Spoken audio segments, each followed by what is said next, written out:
All right, so we're deep into year 2 of seemingly being forever at home, and it looks like year 3 is coming up soon. So you probably thought about, all right, how can I improve my work from home productivity?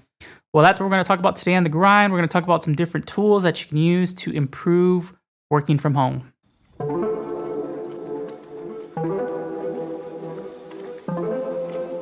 All right, so the one thing that I think everyone obsesses about at some point is when their desk gets too cluttered.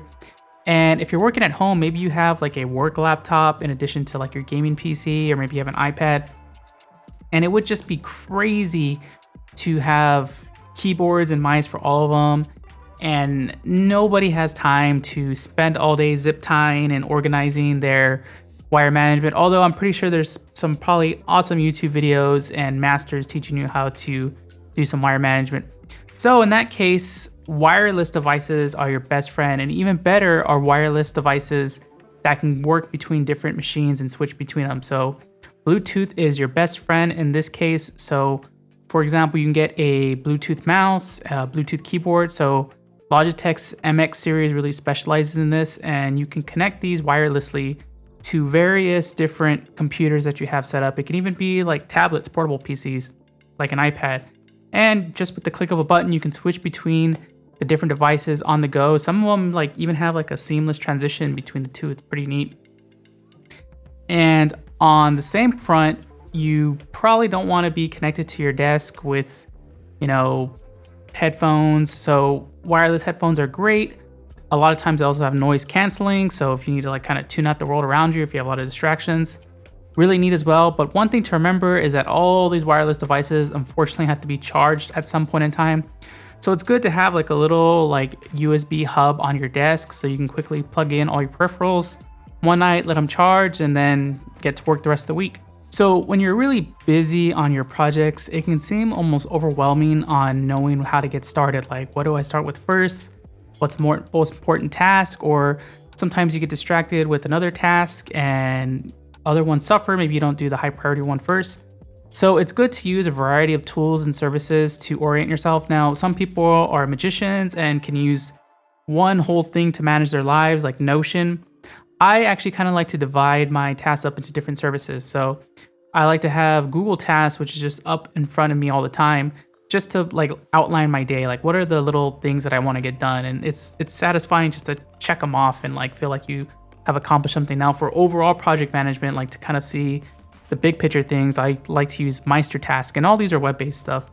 So I'll set up a project and it's a very standard Kanban board, like shift it over to the status of things. So I like to just kind of toss my ideas out there, like what scripts or videos I'm gonna write. And then I'll put the little subsections of what I'm supposed to do, like writing a script or filming something, as part of my tasks of the day. So I could probably be more efficient and just do it all within Meister Task. It has a handy app to do that, but this is kind of just oriented my brain. And finally, a lot of chat apps now have very good like organization functions. Like for example, Slack, if someone sends you a message, you can send a reminder to them. I also use this with tasks as well. Like when I have emails, I set them as tasks to remind me. But basically you can have the bot remind you in a couple hours, like, okay, follow up with this person or check up on this, especially if you're needing to get like an answer that you can't get right away. You can wait for someone else. So you can either center this in one task app. Like I said, Notion's really great for this. So is Meister Task. Or you can kind of split it around if you like to operate with a little bit of chaos. So I think we've all encountered this quite a bit over the past year. Like it used to be that you just had AIM, then MSN Messenger, and then it became, Skype. And it seemed like for a while it was just going to be Skype. Now there's Slack, there's Google Hangouts, which became Google Meets, Microsoft Teams. There's all these different chat apps. So it can be really frustrating if you're just meeting a new client and they want to jump on Zoom. So you jump on Zoom, you got to create an account, and then you don't know where to share your screen. The meeting's starting 5 minutes late. You got another meeting right after that. So you can actually simplify your life and use a program called XSplit Presenter, which simplifies all this because it puts it into one thing. You don't have to worry about, trying to share your screen and you turn yourself into a teddy bear or something. You just load your Google Slides presentations, your PowerPoint, your PDF, load them in. You can add your camera. You can actually remove your background.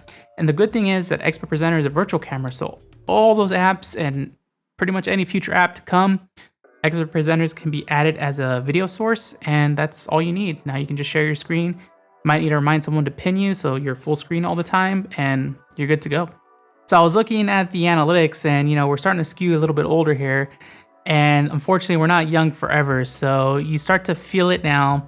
After a few hours, the back gives way if you're sitting too long or you don't stretch and get up and walk around. So it's really important to get things that can make sure that you're not in pain when you're working so you can focus on your work. And I think a great investment, like I've spent a lot of time this year window shopping and buying a lot of things I probably didn't need to, not go stir crazy. And one of the things that I use every day is my chair. And my chair, I put money towards an ergonomic chair. It's worked wonders. I actually pulled my back last year and I was out of commission for like a month, and having this chair was just a dream. Now you don't need to splurge on a super crazy expensive chair. You can actually just, find a cheap ergonomic chair, or even better, get one secondhand. Like a lot of companies buy really expensive chairs, go out of business, and then you get them for cheap. There's tons of guides where you can actually find out how to do this. And maybe a chair isn't what's good for you. Maybe it's better to get a standing desk. And I know a lot of people have fancy standing desks where you press a button, it lifts automatically. Those are great. If you can afford it, go for it. If you don't have the budget for that, you can actually get one of the ones that you crank up. And if you really don't have the budget for that, just stack some boxes on your desk, put the laptop on top, and there you go. But it's good to make this investment because unfortunately, a lot of us still have a lot of those working years left. And we want to make sure that we're not, so stiff in our older years so that retirement will be actual retirement. But yeah, try to get a good chair or a good table. All right, I've encountered this situation so many times, and it seems like such a little thing or something that you don't think about, but this was also pretty like game changing for me, just like getting a good chair. A lot of times, especially if you're like in media production or doing events like I used to do, we used to do these 8 to 10 hour streams. The show would be done, we're tired, we want to break down and go home and sleep, but the client needs the files, they need the recordings of the event. So nothing is worse than plugging in a hard drive and you see the counter to transfer the files, and it's another couple hours before you're going to get out of there because you got to wait for things to transfer because you can't turn off the PC until then. So when I finally encountered an NVMe drive and plugged that sucker in and saw how fast that a 2-hour transfer took 5 minutes, my mind was blown. And ever since then, I've been a big fan of these. So I actually have a couple. There's the SanDisk Extreme Pro. This is great because it has like a little keychain hook and it's water resistant. It's pretty tough. You can drop it around. I mean, I don't recommend that. And the other one I have is the Samsung T7. Now this T7, there's a couple different flavors, but the one I have is it actually has biometrics to protect the drive. Like if they try to access the drive and they don't have the biometrics, then it'll just, erase everything on the drive. This is maybe overkill for a lot of people, but for the top secret stuff that we work on at XSplit, it's important, especially because I'm known to maybe misplace small electronics from time to time. But I definitely recommend getting a fast drive, especially if you're dealing with large files, because it's just really like disheartening to have to wait 2 hours for a transfer and then someone jostles the drive and then the data is corrupted. Or I even have a kind of janky computer system where if you don't eject the drive right away, it won't work in that port ever again. It's stressful. Just get a really fast hard drive. But I want to know from you, like, what ways do you stay more productive at home?